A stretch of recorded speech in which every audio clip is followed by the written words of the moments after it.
काय गो, झोपलीस का गो? आलास तू? कसा झाला प्रयोग?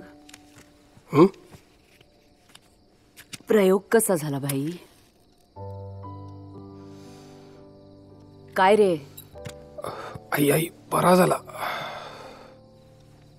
बरा झाला म्हणजे? काच प्रेक्षक कमी होते का? नाही, हाऊसफुल होता. लाफ्टर्स, टाळ्या, सगळं काही होतं. मग पण नाही मजा आली ग. आई आई आई.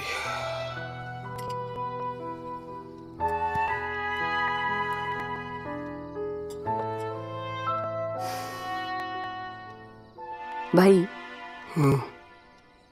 आपण चाळीचे प्रयोग बंद करूया.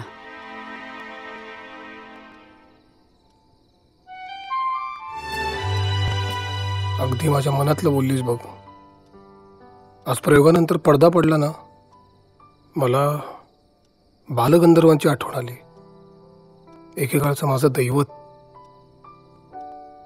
पण उतारवयात त्यांनी केलेल्या तरुण कोवळ्या पात्रांच्या भूमिका मला आठवल्या. भीती वाटली ग. कळतंय मला.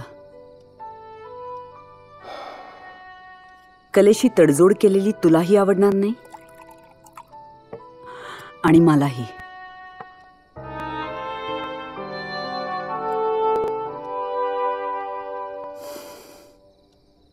ठाकूर,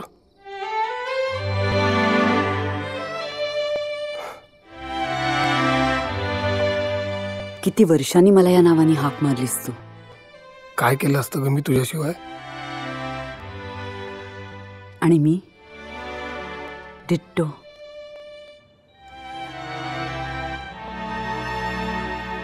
आजपर्यंत सगळं एकत्र मिळूनच केलं ना रे शिरीष. दोघंच होतो एकमेकांना. इथे मात्र फसवलं. एकटाच आलाय ICU मध्ये. काय आयरनी आहे ना बाई. या ICU वॉर्डचं उद्घाटन भाईंच्या हस्ते झालं होतं. तेव्हा भाषण करताना म्हणाले होते, डॉक्टर प्रयागने खूप छान सेवा उपलब्ध करून दिली आहे रुग्णांसाठी. आता त्याला आवडणार नाही, पण या ICU फॅसिलिटीची गरज कुणालाही भासू नये अशी मनापासून इच्छा आहे. आणि आज स्वतः. Oh my God. काय झालं शिरीष? दिनेश कधी पोचतोय? पहाटे लँड होईल. पहाटे? वेळ कमी आहे खूप. पावसाचे दिवस, रस्ते खूप खराब आहेत.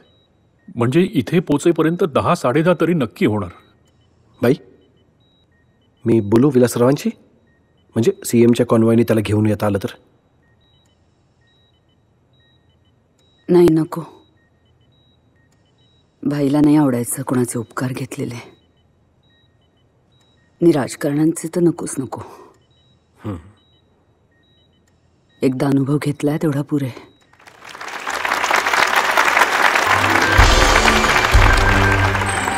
आणीबाणीमुळे जनता अवाक झाली होती, कारण त्यांना तसा अनुभव नव्हता.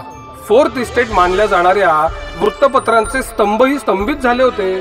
परंतु कुठेतरी लोकशाही स्वातंत्र्याचा आवाज घुमत होताच. विचार स्वातंत्र्यावर घाला घातल्याने केवळ साहित्यिकांचाच अपमान झालेला नाही, तर लोकशाहीच्या प्रत्येक घटकाचा अपमान झालेला आहे.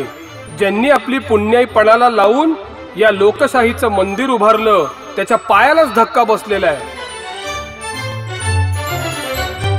सत्य उच्चारणाऱ्या शब्दाला सत्य इतकं कुणीच भीत नाही, पण ज्याला जे वाटतं ते सांगण्याचा, लिहिण्याचा अधिकार असलाच पाहिजे. बाकी कशाचीही नसबंदी करा, पण विचारांची नस तोडू नका बाबांनो, कारण त्यासारखं महाभयंकर पाप दुसरं नाही. जनता पार्टी, जनता पार्टी, जनता पार्टी.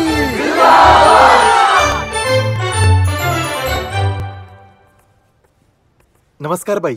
नमस्कार. नमस्कार. बोला. भाई कुठे आहेत? भाई झोपलाय. अहो उठवा त्यांना, आम्हाला त्यांचा सत्कार करायचाय. हा हारतुरे आणि चप्पल बाहेर. अहो पण खासदार आलेत. तरीही चप्पल बाहेर. अहो असं कसं बोलता बाई तुम्ही? काय बोलतो रे? हा काय बोलतो? अहो ते चपला बाहेर काढायला सांगितलं ना. चला बाहेर जा. आकलं नाहीत? चपला घालून घरात घुसतात. इकडे बाळू, काय साहेब? माझी पण चप्पल घेऊन जा बाहेर. चल. ताई नमस्कार. नमस्कार. ताई जिंकलो आपण, संपूर्ण भारतभर जिंकलो. कुठे आहेत भाई, कुठे आहेत? भाई झोपलाय. अरे मग उठवा त्यांना. अरे मला खासदार आलेच साक्षात भेटायला. त्याची तब्येत बरी नाहीये, मी निरोप देते. नाही भाई, आता ए सुनीता, कोण आलाय? भाई हे. नवनिर्वाचित खासदार. अरे वा वा, नमस्कार नमस्कार. नमस्कार या, नमस्कार या. भाई, नमस्कार. बसा बसा बसा. अरे वा, अभिनंदन अभिनंदन तुमचं. नाही, खरं तर अभिनंदन भाई तुमचं. अहो तुमचा सिंहाचा वाटा होता या विजयात. अहो आमचा कुठला सिंहाचा वाटा, आमचा खारीचा वाटा.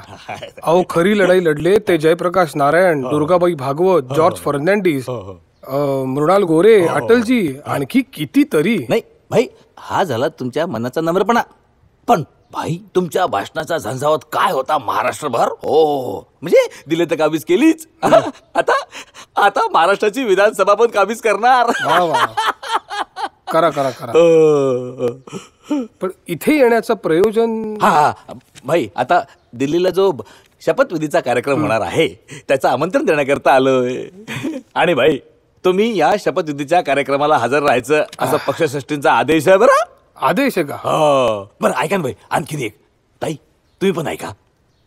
आता विधानसभेत आपलं सरकार येणार आहेच.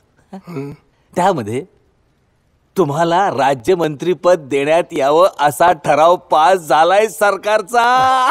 ठराव पास झालाय बाई. अहो माझं कुठल्याही सरकारात काहीही चालत नाही. अहो आमच्या घरी सुद्धा याच सरकार. हो ते आहे. मी देशपांडे या उपदेशपांडे.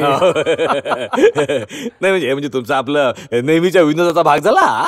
बर, पण तुम्ही आमच्या सोबत आमच्या सरकारमध्ये असावं असं असं पक्षश्रेष्ठींचा आदेश आहे बरं बाई. अहो मला राजकारणात मुळीच रस नाही.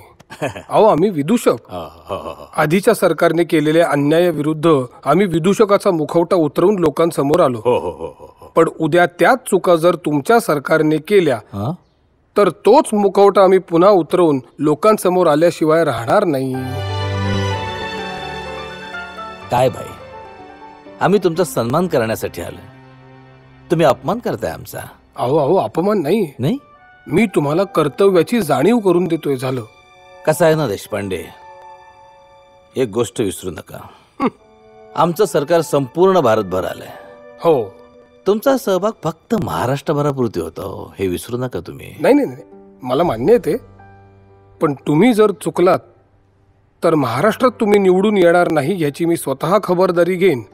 आणि दुसरी गोष्ट, माझ्यासारखेच देशपांडे पूर्ण भारतातून तुमच्या विरोधात उभे राहतील एवढं लक्षात असू द्या.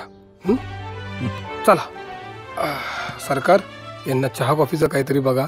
असू द्या, तसे काही चहा घ्यासाठी आलो नव्हतो आम्ही. येतो या. येतो. हे बाळो, चपलान आणतो साहेब.